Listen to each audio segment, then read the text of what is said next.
Pode se assentar, em nome de Jesus.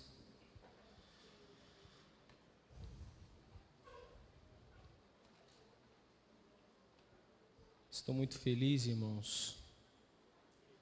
Confesso que eu estou me sentindo como Tito, porque quando existe um livro que se chama Diário de Priscila, que quando Paulo ele vai se encontrar com o seu discípulo Gaio, infelizmente ele já morreu. E quando ele chega, ele se encontra com os irmãos, ele procura Gaio, ele diz: olha, infelizmente a notícia não é boa. Você veio procurar Gaio, mas ele faleceu. Mas nós temos um jovem aqui chamado Tito. Leva ele com você. Então, irmãos, eu sou o menor da casa, eu estou igual Tito. Vocês estavam esperando Gaio, alguém maior, alguém melhor, que sabe pregar, que tem mais capacidade. Mas veio Tito, e Tito também fala de Jesus, amém? Eu venho debaixo da bênção do nosso pastor Hermes Barreto, ali da nossa igreja sede, né? Então trago a paz do nosso pastor. Confesso aos irmãos que já fazia um tempo já que nós viemos aqui na congregação de Jardim Donária, mas aprove o Senhor estar aqui mais uma vez. Agradeço ao pastor Márcio pela confiança, que Deus abençoe. Temos muito carinho, não só eu, mas toda a minha família, né, pelo Senhor, a sua esposa, a sua casa, que Deus continue abençoando e prosperando seu ministério, né, aos nossos amigos obreiros, agradecendo ao pastor, eu agradeço a todos vocês, a direção, a coordenação de jovens e adolescentes aqui também, quero agradecer vocês pela confiança e o convite, né, tenho alguns amigos aqui de longa data, né, irmãos, amigos, irmãos, fico feliz de rever vocês, me faço acompanhado da minha esposa, dos meus filhos, como já foi apresentado. Eu gosto sempre de, antes de iniciar, já agradecer, né? Então está comigo a minha esposa, coroa do meu ministério, tem me suportado. Esse ano nós fizemos 13 anos de casado, irmãos. 13 anos que essa mulher está aguentando eu, irmão. Jesus foi bom para mim, irmão. Jesus foi muito bom. Então eu sou muito grato a Deus pela sua vida, que Deus te abençoe, aos meus filhos também que nos acompanham, né? Estamos felizes de estar aqui. Abra comigo a sua Bíblia, na segunda carta que Paulo escreveu a Timóteo, 2 Timóteo, capítulo de número 2, nós vamos ler dois versículos, o 3 e o 4. 2 Timóteo, capítulo de número 2, versículos 3 e 4.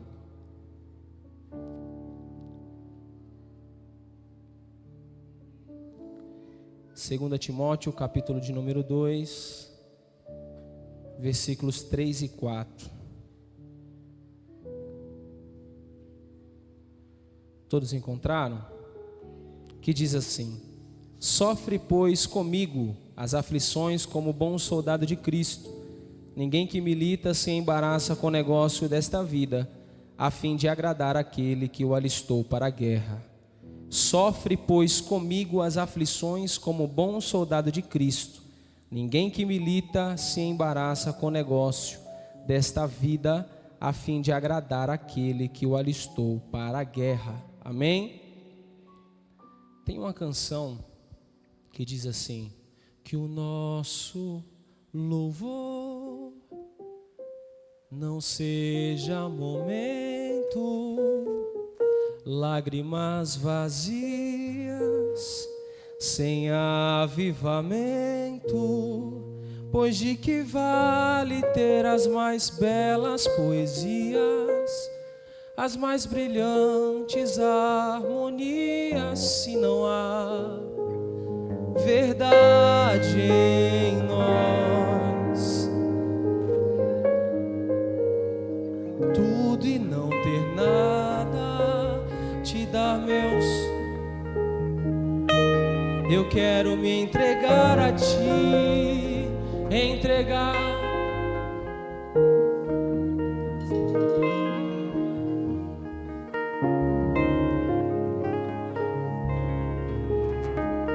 Se você conhece, adore.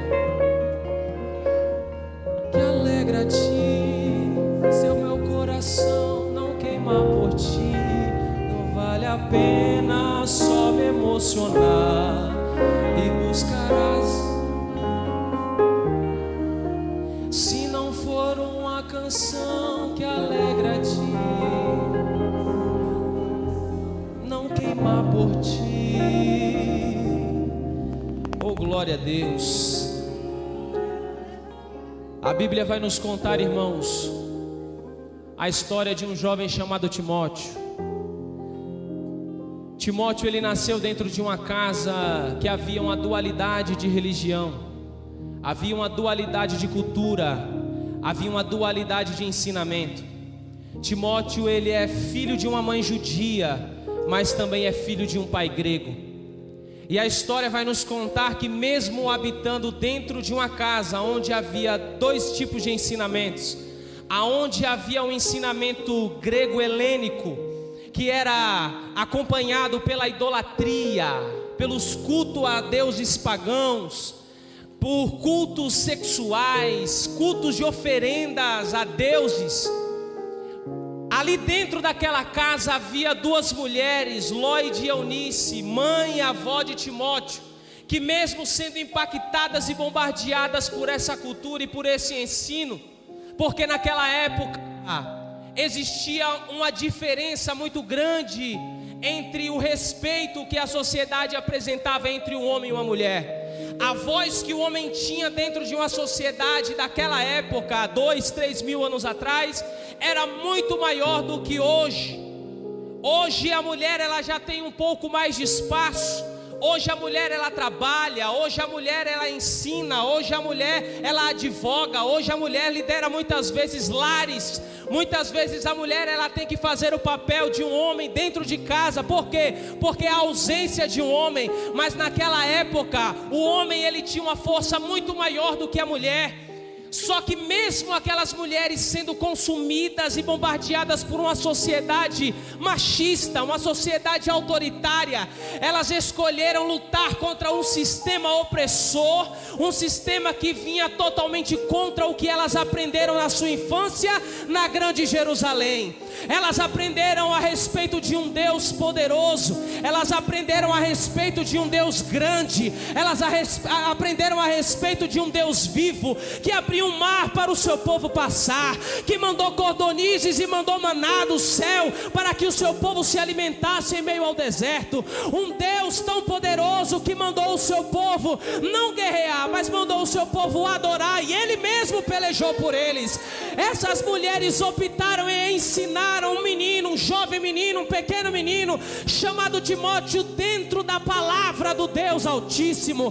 E aquele jovem, ele foi crescendo, e a Bíblia vai dizer que ele foi ensinado, o próprio apóstolo Paulo vai dizer que ele foi ensinado a manter a sua fé no Deus poderoso. Mas ele foi ensinado dentro da base judaica. Na primeira viagem que Paulo fez na região da Grécia, ele vai até uma cidade chamada Listra, na região de Icônio, e enquanto ele evangeliza aquele povo, essas duas mulheres, elas ouviram falar a respeito do Filho do Deus poderoso, chamado Jesus o Cristo. E quando elas ouvem a palavra pregada pelo apóstolo Paulo, elas se rendem ao Deus verdadeiro, ao Cristo Salvador, ao unigênito Filho de Deus, e elas começam a evangelizar o seu filho. E a Bíblia vai dizer que Timóteo, ele se entrega também ao Evangelho de Cristo. Na segunda viagem de Paulo, missionária de Paulo, ele vai fazer uma visita à igreja de Listra,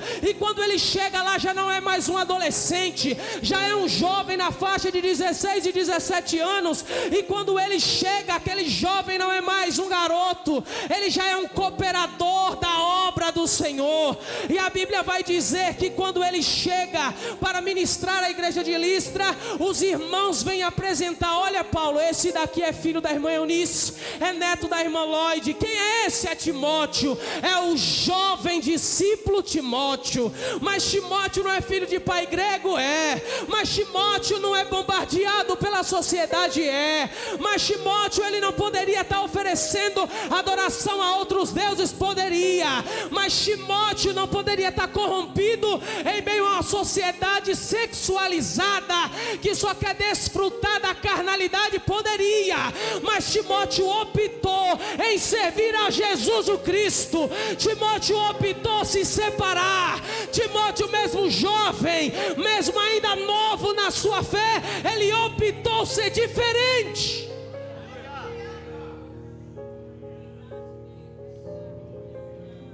Ele poderia ter vivido uma vida promíscua. Ele poderia ter seguido o aprendizado da casa do seu pai. Ele poderia ter acompanhado a carnalidade do pai. Ele poderia ter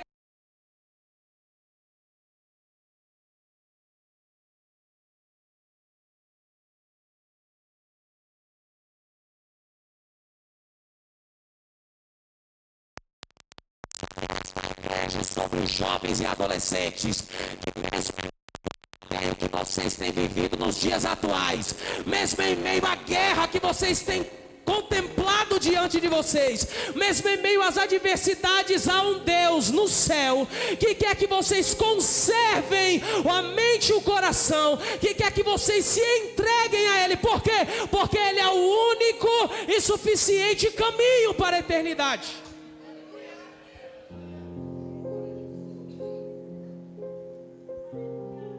E a Bíblia vai dizer que em meio a essa apresentação de Timóteo, que em meio a, quando Paulo ele chega, ele se depara com toda essa carta de referência, Paulo chama Timóteo para seguir a ele, para caminhar com Paulo em meio às suas viagens missionárias. E a Bíblia vai dizer que ele se torna um jovem obreiro.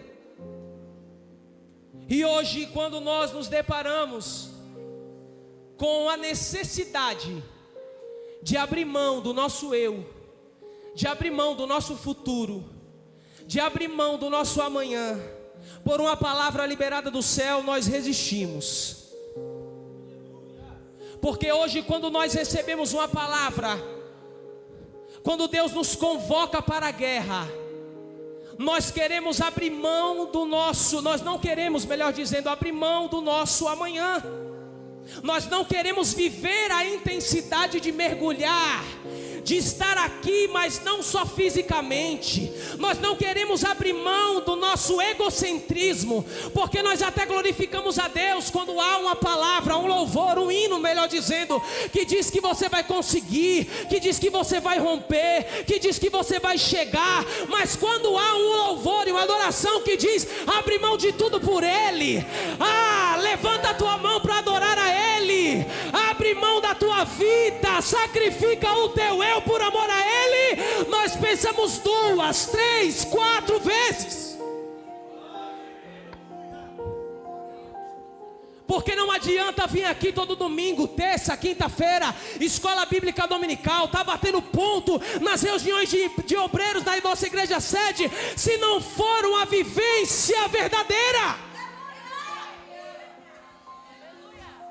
Porque tudo que Deus exige de mim e de você é fidelidade e obediência. E fidelidade e obediência não está baseado em dogmas e costumes. Fidelidade a Deus e obediência ao Pai não está baseado na roupa que você usa. Fidelidade e obediência a Deus não está baseado na maquiagem que você passou. Fidelidade e obediência a Deus não está baseado na calça, no terno, na gravata. Fidelidade a Deus e obediência é baseado no meu e no teu caráter.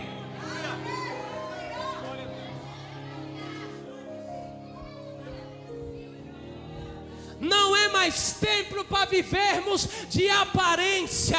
Isso daqui não é um mero encontro social. Você não veio aqui para ver a tua amiga, o teu amigo. Você veio aqui porque o Espírito Santo de Deus, Ele se compadece da tua alma e Ele te conduziu até esta casa para ouvir essa palavra.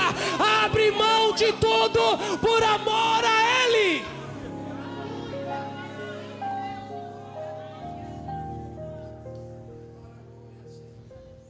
Nós não queremos sofrer, nós não queremos padecer,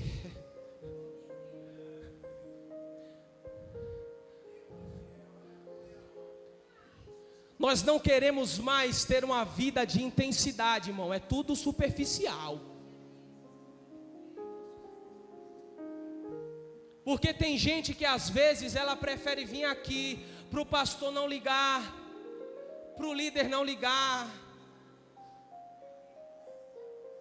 Tem gente que prefere só vir aqui olhar como que foi, mas do jeito que ele entra, ele sai.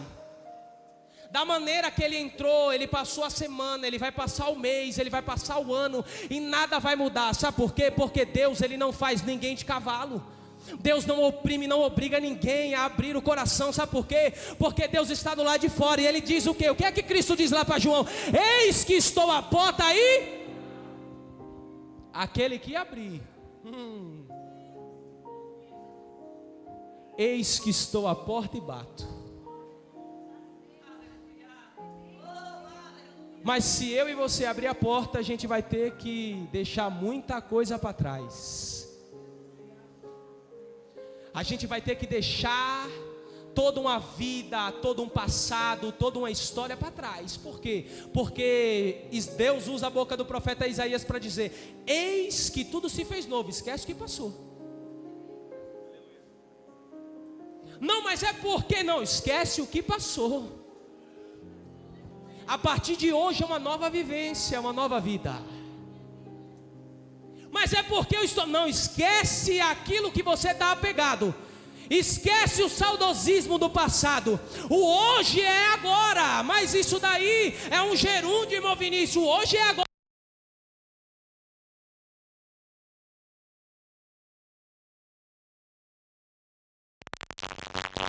Agora serve a Ele com todo agora.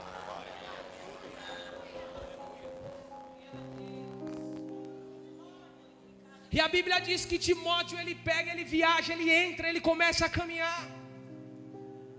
Ele começa a perseverar, dos seus 16, 17 anos, viajou com Paulo, sofreu com Paulo, foi apedrejado, perseguido, acorrentado. Tudo que Paulo sofreu, os seus discípulos sofreram juntos. E hoje nós não podemos ver uma cara feia. Hoje a gente não pode, o irmão, às vezes não tem nada contra você. Ele só não te viu e não te saudou. Às vezes o pastor está tão ocupado, atarefado, ele não te viu, aí ele não te cumprimentou. Mas aí você já começa a dar ênfase para a raiz da amargura. E você já começa a dizer: não, mas porque ninguém me ama. Ah, mas é porque ninguém me ama, ninguém me quer. Não, mas é porque eu vou embora, o meu líder não veio, meu líder não me ligou, ninguém veio me buscar, ninguém se preocupa comigo. Ah, mas é porque, olha, era esse o tempo. O pastor não lembrou de mim, a coordenação não lembrou de mim, a regência não lembrou de mim, o irmão Vinícius não lembrou de mim. Mas deixa eu te dizer uma coisa: tem alguém que não esquece de você, e esse alguém é o Deus poderoso. E Ele não está agora mais querendo que tu perca tempo com coisas vãs. Ele quer que tu se entregue, que você viva com intensidade a vontade dEle.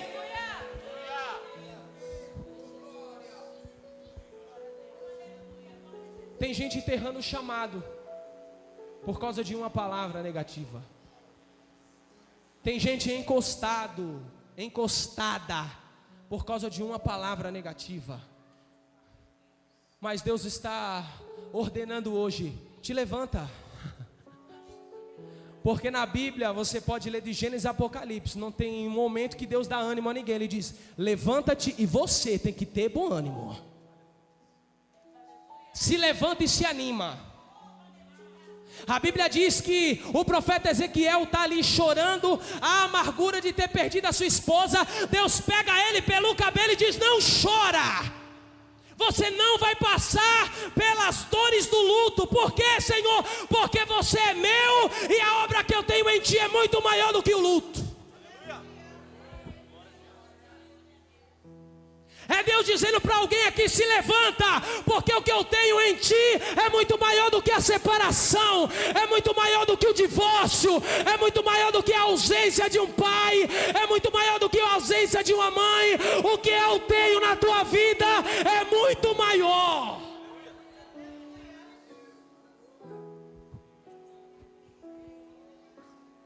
o chamado, a ordem que eu te dei é muito maior, mas a minha casa é toda desorientada, só eu que estou capengando, e Deus está dizendo, é contigo mesmo que eu estou contando.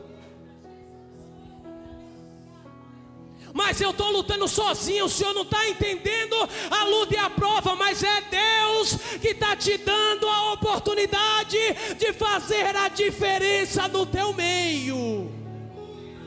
Mas eu não entendo, eu não sei, eu sou jovem, eu sou nova, eu sou novo, e Deus está dizendo, é com você mesmo, é na força, é na virilidade da juventude, é no entusiasmo, é na garra, que eu quero contar com você.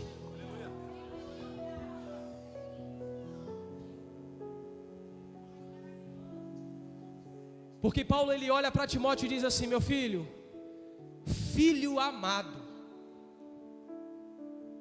vou precisar te enviar para uma igreja, mas eu sou novo, imagino eu, dizendo, Timóteo, sou novo, sou muito jovem, mas eu preciso te enviar, eu conto é com você, Timóteo. Você se separou, você procurou a santificação, você procurou viver uma vida casta dentro da vontade do Senhor, você escolheu se separar de tudo aquilo que poderia oprimir você, você escolheu ser uma luz em meio às trevas, você escolheu marcar a tua geração, você escolheu, porque quando eu cheguei em Listra, quem me apresentou você foi a igreja, não foi você que veio puxar no meu paletó e dizer, olha, eu sou obreiro, hein? Foi a igreja que me trouxe até você. O teu chamado foi reconhecido no céu e na terra. A igreja te reconheceu e eu te escolhi para caminhar comigo. Eu preciso te enviar para a igreja de Éfeso, mas eu sou menino ainda. Mas Deus está contando é com você, menino. Mas aí em contrapartida pode ter alguém aqui dizendo, não, mas é porque agora é para os meninos. Agora é a hora dos meninos.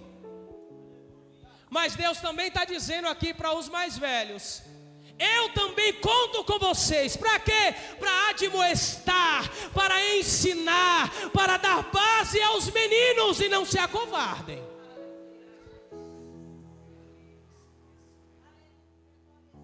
Porque o apóstolo Paulo ele é bem claro em dizer, as irmãs mais velhas orientem as mais jovens.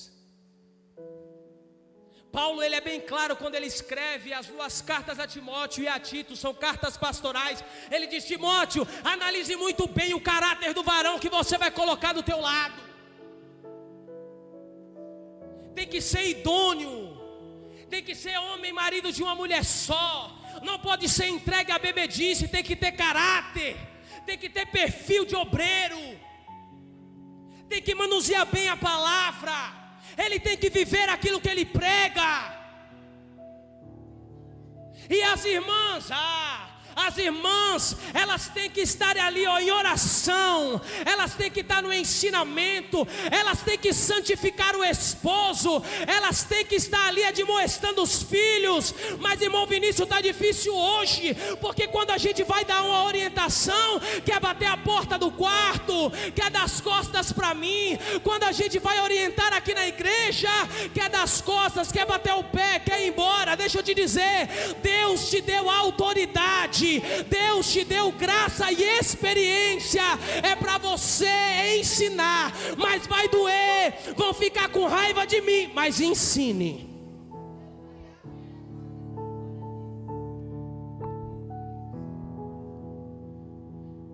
Ensine. Mas irmão Vinícius, Nós estamos vivendo um tempo em que os nossos jovens, eles passam mais tempo dentro da secularização da escola, dos ensinos da escola, é mais tempo no Instagram, é mais tempo no TikTok, nem Facebook mais, não é mais Facebook, é só essas redes sociais, é mergulhando na tecnologia, estão mais preocupados em serem advogados, médicos, em serem psicólogos, engenheiros. Não tem problema nenhum, se você for um psicólogo, um advogado, um engenheiro, salvo, lavado e remido no sangue de Jesus, não tem problema. Porque, deixa eu falar uma coisa, a gente bombardeia a geração de jovens e adolescentes, isso é costume nas Assembleias de Deus. A gente bombardeia, critica, diz que dá trabalho, diz que dá dor de cabeça, jovem é complicado, adolescente é complicado. Mas sabe o que eu acho engraçado? É que essa geração é ensinada pela anterior. Porque quando você olha para esses jovens e adolescentes, eles são filhos, eles são netos. Se eles estão dando trabalho, quem que é o espelho? Se eles se comportam mais, quem que é o espelho? Se eles não respeitam a liderança, não respeitam pastor, não respeitam coordenador, quem que é o espelho? Se eles não oram, se eles não consagram, se eles não têm o desejo pela palavra de Deus, quem que é o espelho? Quem é que está dando o espelho, o exemplo dentro dos lares? Quantas vezes os seus filhos, jovens, adolescentes e crianças, viram você de joelho dobrado, clamando a Deus, chorando, falando em línguas estranhas, com as portas ali abertas do teu quarto? Quantas das vezes seus filhos se levantaram com você adorando a Deus, a lágrima escorrendo na beira da pia, ou você ali desempregado, você varão desempregado, mas levantou todo mundo para orar e consagrar a Deus o dia, dizer: Deus proverá, e Deus proveu. Cadê você que vai testemunhar para os teus filhos e ensinar as grandes coisas que Deus fez por você?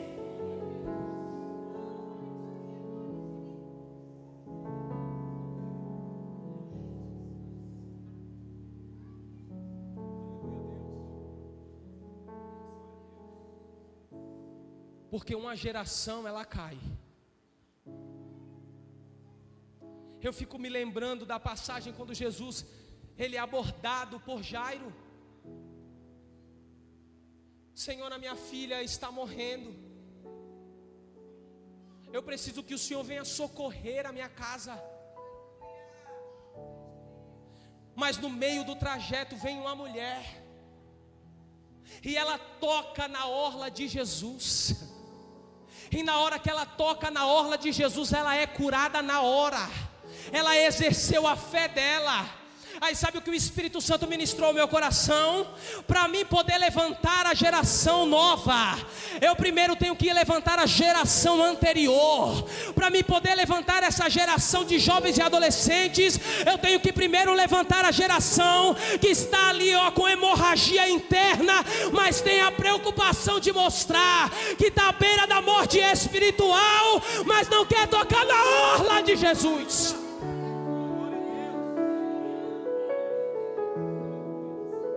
Está morrendo espiritualmente, está andando capegando, está impuro, está ali sangrando internamente, mas não quer tocar na orla de Jesus. Mas por quê? Porque vai fazer vergonha. Mas enquanto isso a menina está na cama morta. Mas o Senhor veio responsabilizar.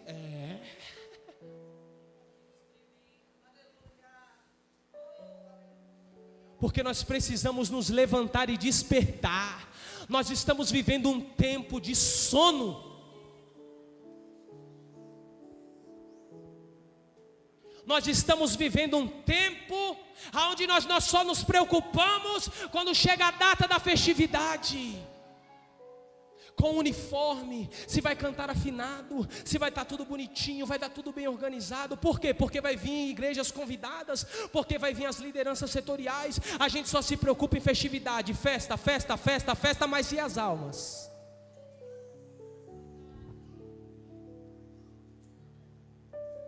Mas o Senhor está falando de evangelismo? Não, vamos evangelizar primeiro dentro. Porque nós estamos aqui e não sabemos se o nosso irmão que ele está firme. O tempo está tão corrido que a gente não tem mais tempo de olhar para o irmão e dizer assim: como é que você está?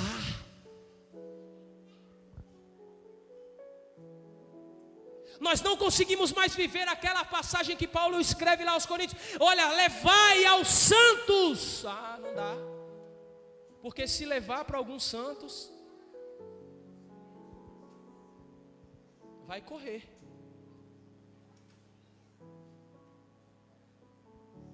Se levar a comunicação da necessidade de alguns santos, vai correr. Nós nos preocupamos, sabe por quê? No que, melhor dizendo, é só na religiosidade. Porque uma igreja que ama, ela não se preocupa em apontar, ela se preocupa em tratar. A igreja que ama, ela não se preocupa em dizer: está vendo lá, irmão Vinícius caiu. Eu sabia. Veio aqui, desceu a chibata em todo mundo, aí ó, tá errado, totalmente errado. Está vendo lá, ó, hipócrita. E aí começa a descascar o irmão Vinícius. Mas ninguém se preocupa em dizer: peraí, o que ele está sentindo?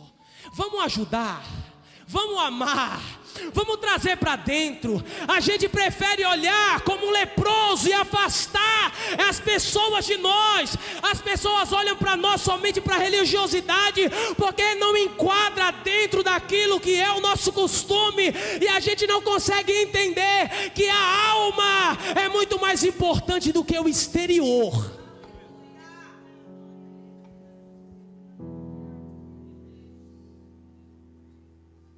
Mas o Senhor veio pregar contra o costume da Assembleia de Deus? Não, não é isso. Eu vim dizer para você, igreja,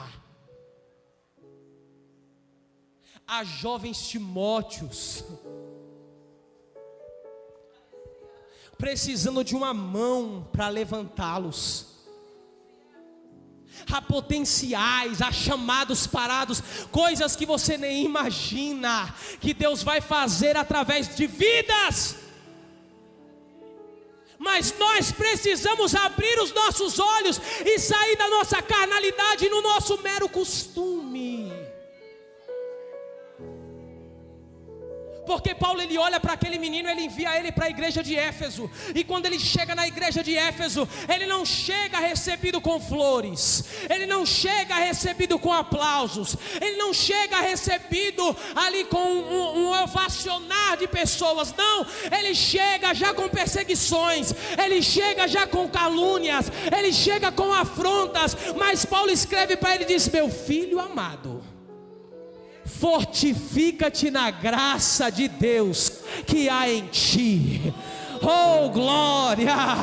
E a palavra do céu para você hoje é: mas eu estou fraco, fortifica-te na graça. Mas eu estou querendo parar, fortifica-te na graça. Mas eu estou querendo abrir mão, estou querendo desistir, eu não aguento mais, fortifica-te na graça de Deus que há em ti.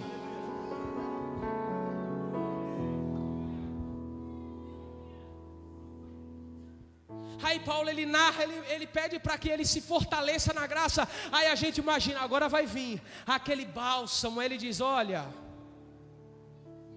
sofre pois comigo. Primeiro ele pede para fortalecer na graça. Depois ele fala: sofre pois comigo. Sofre pois comigo as aflições, como um bom soldado de Jesus Cristo. Ultimamente eu estou com a frase: ser crente é simples, mas é complicado. Mas como assim? Ser crente é simples, mas é complicado. Mas me explique isso melhor. É muito simples ser crente. Tudo que a gente precisa fazer está aqui. A maioria das coisas que nós precisamos fazer, a gente sabe. A gente é ensinado. É simples, Rafa. Só que o complicado está em executar. Eu falo por mim. A gente passa a semana se santificando, orando, lendo a Bíblia. Trabalho com pessoas que não são crentes.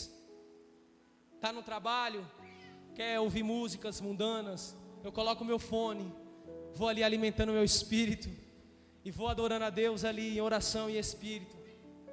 Mas aí você vai se preparando. Aí Deus vai lá e prepara um desafio para você.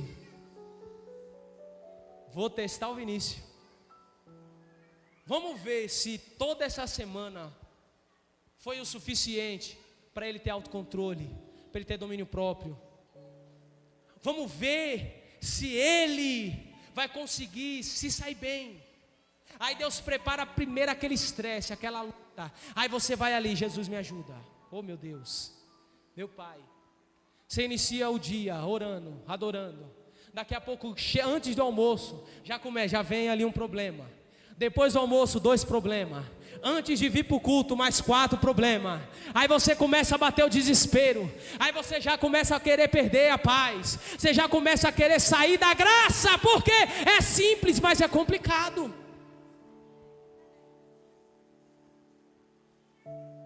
É simples, mas é complicado. Você está aí na perseverança, reservou o domingo, o dia de hoje, para estar na presença do Senhor, mas ninguém sabe a luta que tu passou durante o dia, ninguém sabe o que tu está vivenciando na semana, ninguém sabe os problemas que você vivenciou, mas eu vim aqui dizer para você que tudo isso é permissão de Deus. Para quê? Para você sofrer como um bom soldado de Cristo. Mas irmão Vinícius, é muita luta, é muita prova, é coisas que vêm ali para nos confrontar, para bombardear a nossa mente. Mas ei, o fardo dele é leve. Entrega tudo isso a Jesus, deixa Ele conduzir a tua vida. O problema nosso, sabe qual que é? É que nós queremos conduzir. A gente até fala com a boca, olha, toma o controle, mas não larga a mão do remo. A gente até fala, meu Deus, eu estou entregando tudo nas tuas mãos, mas a gente não tira a mão do leme. Aí a gente canta, eu não perdi o controle, não, mas teu barco está à deriva, porque é você que está conduzindo. Mas Paulo fala para Timóteo, ei, sofre comigo as aflições como um bom soldado de Cristo. Você vai ser perseguido, vai vir tempestade, vai ter luta, vai ter prova, mas sofre comigo.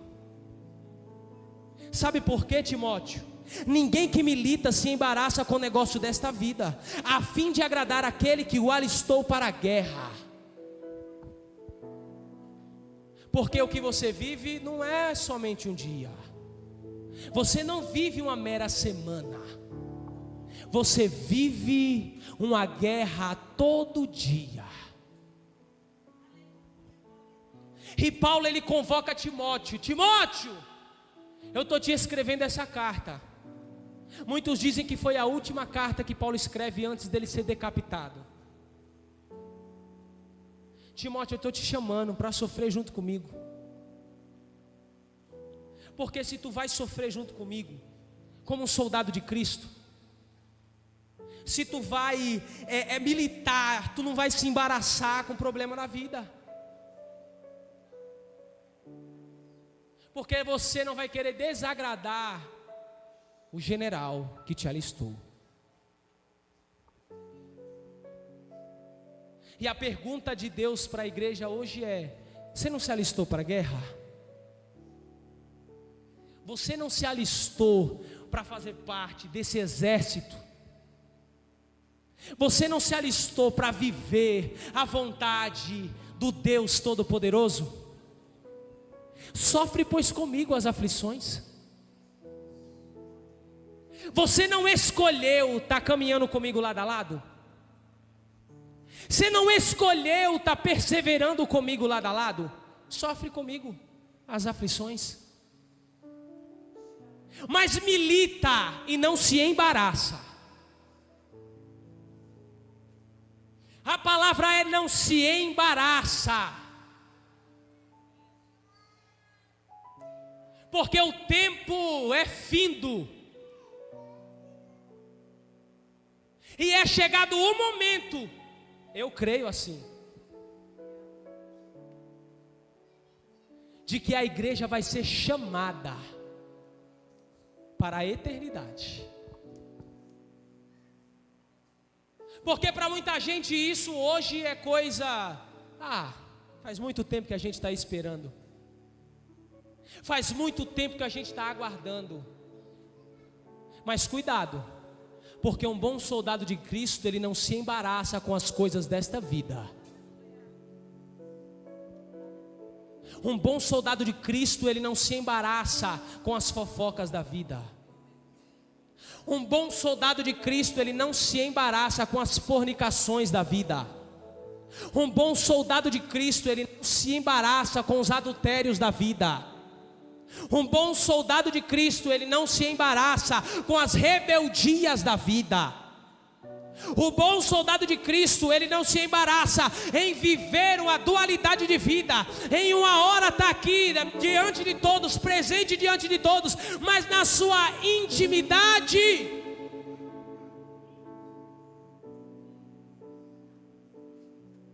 ele tem se embaraçado. Não é tempo de embaraços. Não é tempo de viver uma discordância do que a palavra de Deus nos ensina. Mas infelizmente hoje, aqueles que ainda perseveram, aqueles que ainda procuram, aqueles que ainda lutam, aqueles que ainda pelejam, são perseguidos, são calados, são amordaçados, são chicoteados, são cancelados. Mas o que Deus quer de mim e de você é abrir mão do nosso eu, é abrir mão da nossa vontade, e como bom soldado pelejar e sofrer as aflições.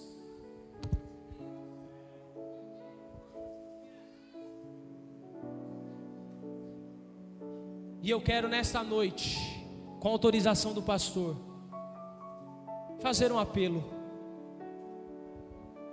Alguém que entrou aqui hoje, que há muito tempo já não se alegra com o Pai como se alegrava,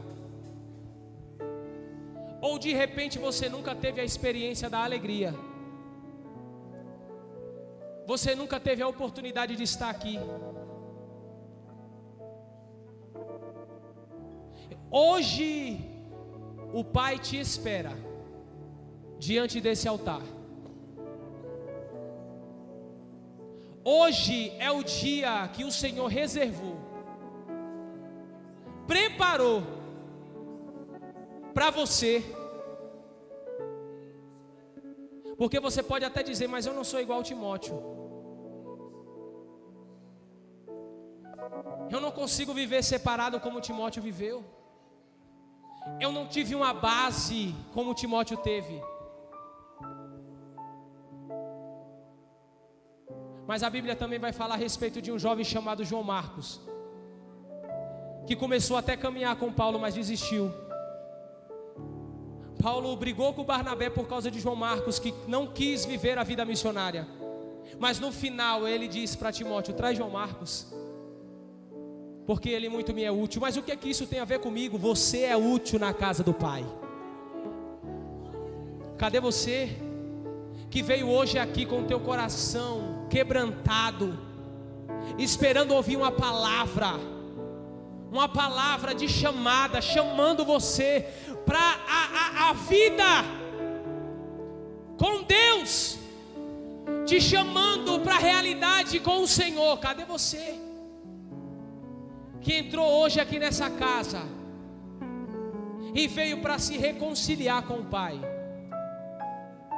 Há alguém nessa noite? Glória a Deus, uma alma para Jesus.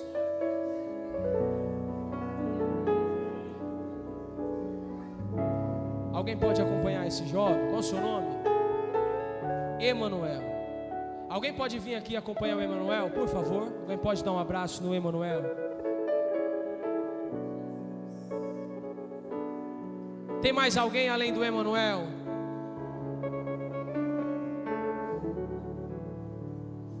Tem mais alguém além do Emanuel?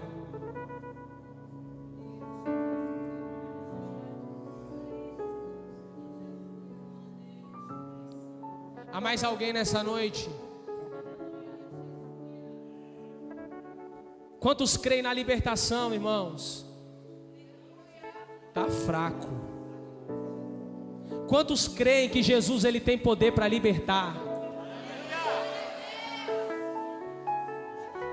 Tem mais alguém além do Emanuel?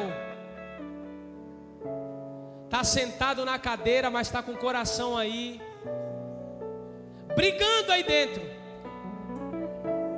Não se envergonhe. Essa é a oportunidade de se reconciliar com Jesus. Eu preciso devolver o microfone. Se não tem mais ninguém, que o Senhor Jesus possa preparar um novo momento, um novo dia para você. Amém, irmãos? A igreja pode ficar de pé.